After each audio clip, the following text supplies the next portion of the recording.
My name is Travis Williams. I am the Director of Community Agriculture for Athens Land Trust, and this is West Broad.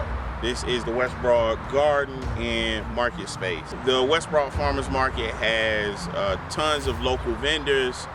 Most of our vendors are small business people and small farmers who are just now starting off. Some have been doing it for a few years, but most are still scaled pretty small. The West Broad Farmers Market is a mission-centric market, as opposed to some farmers markets that are, their mission is to provide economic growth for their vendors. Ours is sort of twofold. We want our vendors to succeed, but most importantly, we want to create economic opportunities for folks living in the West Hancock corridor area. We only charge our vendors $10 a Saturday. We can take that, I would ideally like it in advance before the season starts, but I take it the day of. We just gotta, we try to eliminate as many barriers as possible to getting people the opportunity to get their dreams out. And we know that it's very difficult to organize your business, so we provide help in that way. The West Broad Farmers Market happens every week. At least once a month we have a special event. And the special event for May is the May Day celebration, where we wrap the maypole and dedicate that for the growing season. In January we had the Martin Luther King Jr. Day of Service, where we hosted nearly 200 volunteers at this site, plus 3 other sites we help coordinate and provide service to the community through, in the spirit of Dr. King and what his legacy and what he stood for.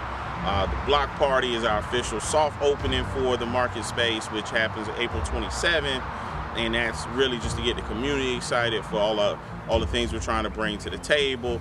June, we celebrate Juneteenth. That's June 15th, 2019. So every month is a different program within our programming. We have this garden space. We have another farm called Williams Farm, which is off Northside Drive. I spend a lot of time in the community talking with folks, students, elders, people my age, people younger, people older, in settings where folks want to really know why this work with the land is so important to all people, but specifically black folk. Why I think it's so important, and why I think I'm on a mission from God to connect people with the land. And it's pretty simple. My grandfather's grandfather was born a slave. My grandfather's father was born a sharecropper. My grandfather was ran out of South Georgia by white mobsters. My mother spent all of my formative years in prison, and I'm 36 years old.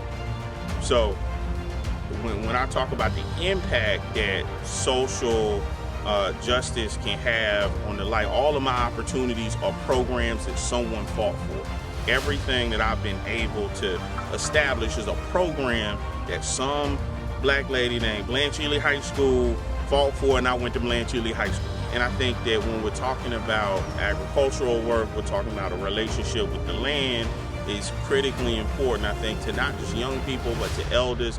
I've seen the way it can transform. I've seen the way that it can ignite passions in people to just be out and not just even see where the things you're eating are coming from, but not just to be a part of the food system, but to be a part of the ecosystem, to be a part of what all is happening, and see how interconnected we are.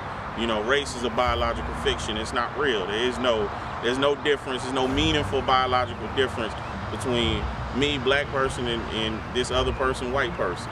And I think we see that most prominently in the garden. We see that most prominently in farming. That don't mean this government ain't doing things to hurt people that look like me.